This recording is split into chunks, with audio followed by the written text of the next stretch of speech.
Excellencies, ladies and gentlemen, welcome to this very special session on the Argentina-India partnership in the New World Order. On behalf of ORF and on behalf of our partners, we would like to welcome you all for this very special session. And this is indeed an interesting inflection point in India's outreach to Latin America and in India's outreach to South America. And the way the world order is evolving, it makes such conversations not only timely, but also very productive in terms of where this relationship, this particular relationship might be going. So with that spirit, this session is convened, and the Honorable Minister had been very kind to give us time for a very interesting discussion in the second half of this session this morning. To begin with, we have the two ambassadors, our ambassador to Argentina, Indian ambassador to Argentina, Excellency Bhatia, and Excellency Mariano, Caucino, ambassador of Argentina to India, who would be presenting, who will be making their introductory remarks this morning. So let me first invite the two ambassadors. First, Excellency Caucino, ambassador of Argentina to India, for his introductory remarks. Welcome, sir.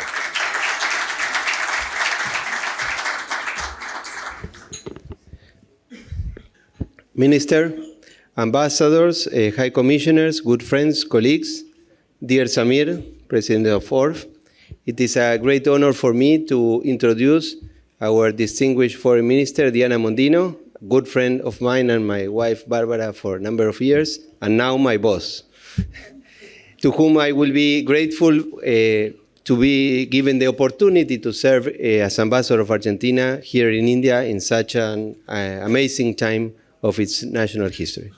Thank you very much. Minister, I think you don't come to hear me, but the Minister and Samir. Thank you very much.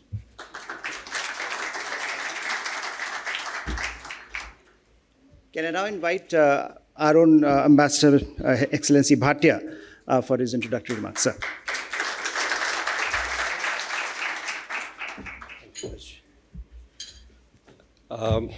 Good morning, buenos dias, namaskar, Foreign Minister Diana Mondino, Samir, Excellencies, friends, colleagues.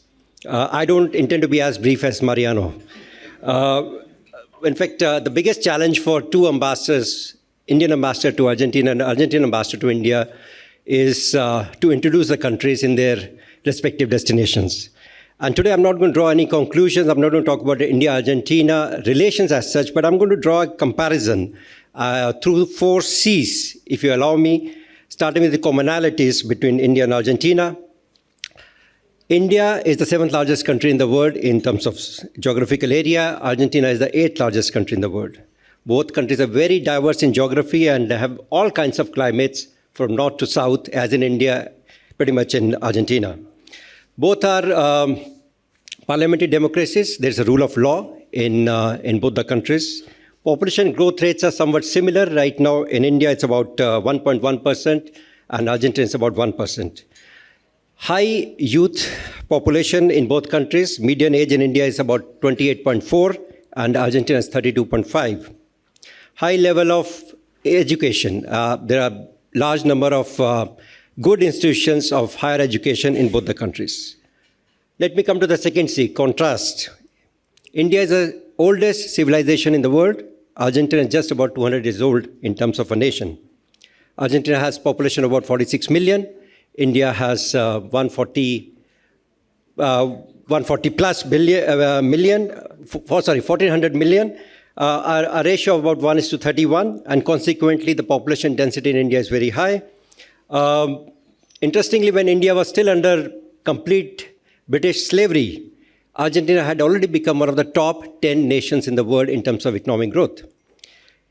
By 1913, Buenos Aires had the first subway system, metro system, rail system, underground system in the world, first in the Latin American region and 13 in the world in 1913, when India had not launched the first independence movement. But fast forward to 100 years more, and India started the process of economic liberalization in 1991, when India was just about 267 billion economy. Today, India is 4 trillion. Argentina, which was in 1991 about $190 billion economy, today it's about 600 billion, 3 times the size. India has reached 15 times its size in 33 years almost.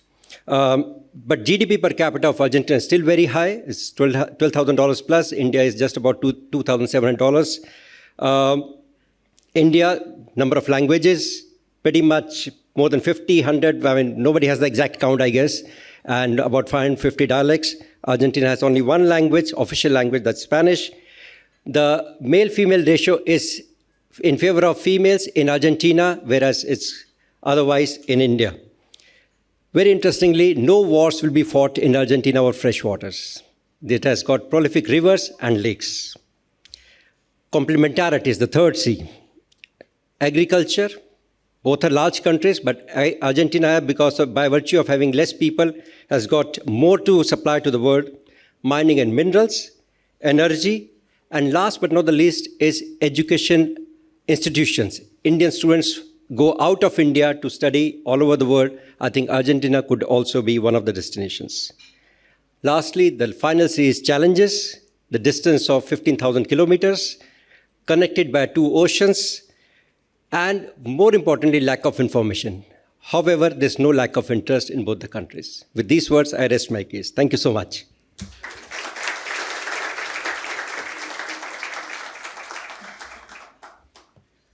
So to cover at least a part of that distance, we have Honorable Foreign Minister of Argentina with us this morning. Excellency Diana Mondino wears many hats. She's an economist, academic, of course, and a politician now. She was previously the Director of Institutional Affairs at the University of Sima. She became Foreign Minister in December 2023. And since then, of course, she has led Argentinian foreign policy. And today we are honored to have her with us this morning for a keynote address and then for a brief conversation with our President. Excellency, over to you.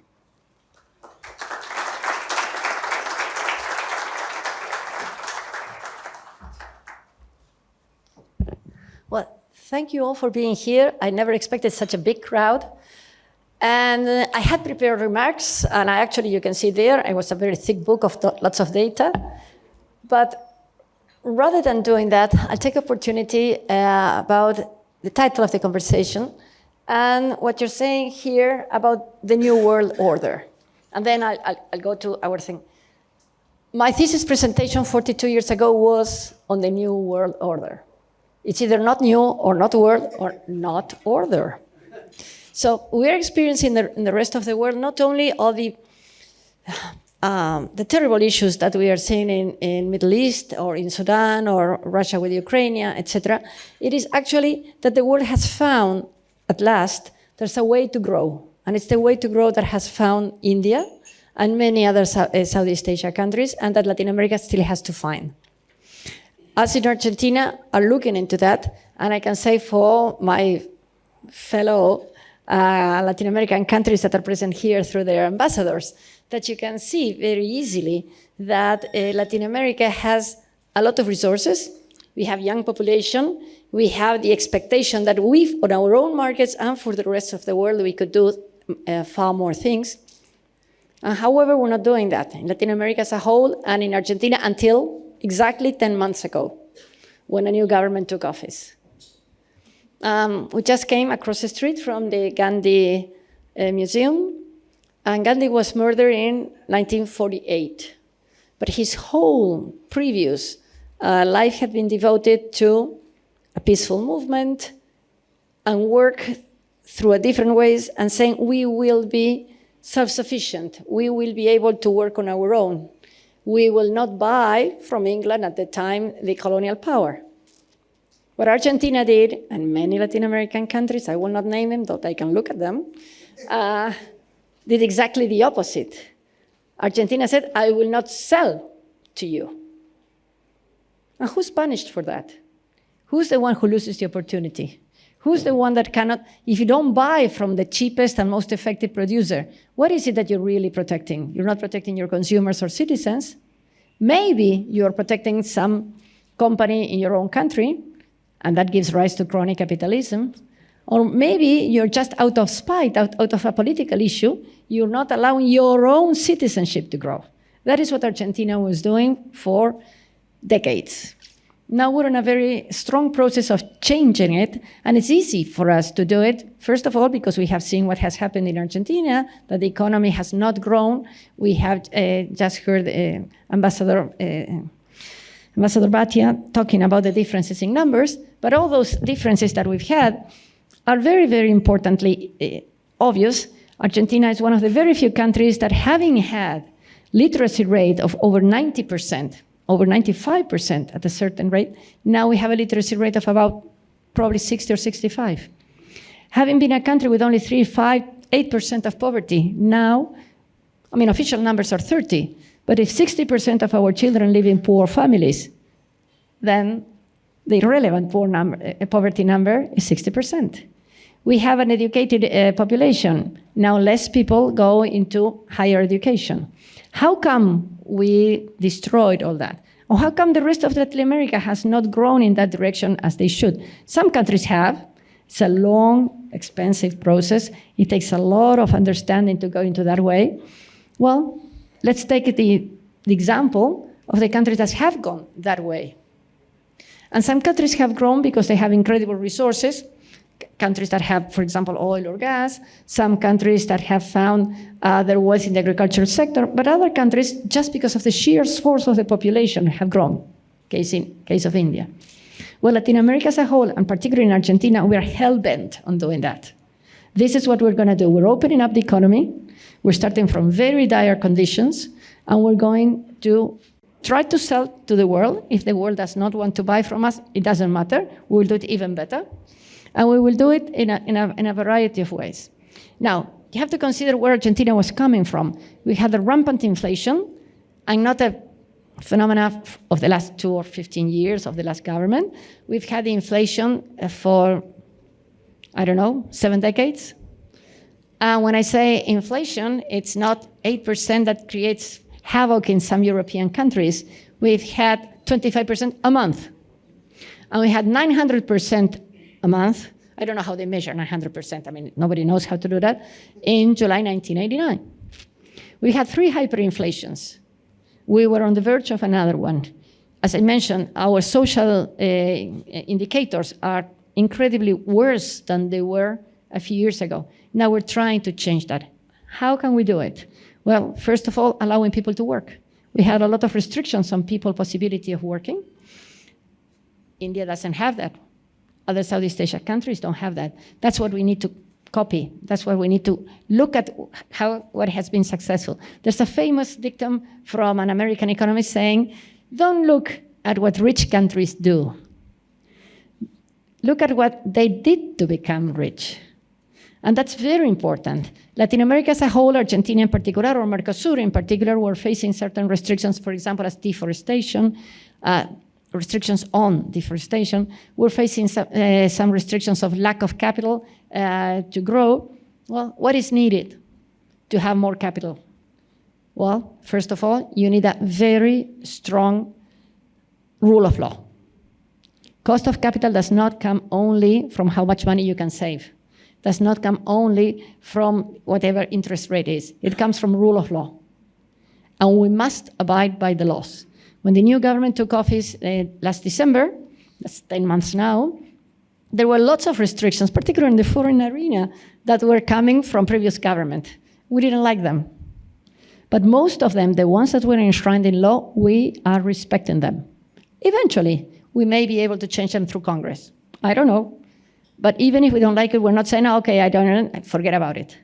We have to respect and abide by the law. Rule of law is essential for anything that we might do. We have the blessing, may I say, of a very liberal constitution, liberal meaning the Scottish writers or the French Revolution, not liberal as having green hair or being able to do it, which of course you can have green hair if you want to, but meaning that you are responsible for your own deeds. Make your own decisions, but you're responsible for your own decisions. That's a major change in what we've always had in Latin America and many Latin American countries, where the government has to provide, where the government has to give a lot of issues, and that's not the case. And in spite of all that, Argentina now, I think I can speak also for a lot of Latin American, but for my own country, we're not producer of just one thing. In the case of Argentina, we're not only soya, we're not only Malbec. We are a country that has nanotechnology. We are a country that has a lot of other things. Every Latin American country, and I mention it because I see so good friends from ambassadors in other Latin American countries. Of course, we will disagree on lots of things. As long as we don't disagree on frontiers and we fight with each other, all the rest, we're trying to become the best supplier that we can. And Argentina has been able to speed up what we've done in oil and gas resources, critical minerals, food, etc. We can provide the world with food security. Us alone, Argentina alone, could last year, without the new regulation, feed 400 million people. Us alone. Imagine if the whole Latin America were doing the same. Imagine what we can do with the new regulations that we have in place. Imagine if we didn't have the drought that we have right now. We were importing energy. In just 10 months, we have begun to export energy. Very little. But we could help the rest of the world with their own energy. We can help the rest of the world with energy transition. We not only have copper and lithium and many other critical resources. We also have the possibility, the machinery, the technology, and the possibility of doing mining where there's no social issues in uninhabited areas, where there are places that you are not creating any problems to inhabitants that have been there for many centuries. We also have another benefit. We're a beautiful country. We don't have the kind of monuments that India has, but everywhere in Latin America, our scenery is wonderful, and Argentina is even better. So you should come visit and make sure that all these things that are based on services are very good. There are many service-based industries that were originated either in Argentina or India that now complement each other. I believe that's also happening in other countries now. We're a talent-based economy if we can get our way. And why is that? Is it that because we thought about it? Is it that because by design? No. It's because there's no capital. And you can either use your people or your capital. And unless you use your people and you create some savings capacity, you will never have a new capital endowment. Sorry, I'm talking as an economist. But if you want to have a ditch and you do it at your hands, it will take longer if you do it with a spoon. It will take longer that you do it with an excavator. So we need to do it with an excavator. Everyone is it's obvious that you can enhance productivity and do far more things. Now, I'm sure you may be interested in how Argentina is taming inflation. I can talk about that later. But the taming of inflation is the basics. It's the minimum. Without it, you cannot do anything else. But there's over 120 countries in the world that do not have inflation, and they don't grow either. There's 120 countries that do not have relevant fiscal deficit, and they don't grow either. What we need to have is an incredible different regulatory system, open to markets, have rule of law, and most particularly, be able to trade. Now, that is also important because we are at the very bottom of the world together with Chile. It looks like as if we were far from everywhere. I don't know if that's true. Chile has made a whole point of being at that side and being an opportunity to the rest of, you're facing the Pacific Ocean and you're doing wonderful things. Why can't we doing the same thing on the Atlantic Ocean? Now, if you get me started talking about that kind of things, and we could talk about geopolitics, South Atlantic is incredibly different. The relevance of South Atlantic is another world than it was 2 years ago or 10 years ago. Just picture in your mind what the map is and think that for a variety of reasons, Panama Canal and Suez Canal cannot be used with the same reliability that they were used 2 years ago. Again, variety of reasons. Northern Passage has not developed. So there's only two ways to communicate East and West Coast in the United States or Europe with Asia. It's either South Africa, Cape Horn, or I have to say it in Spanish. I don't know how to say it. Well, Argentina, Chile, or South Africa.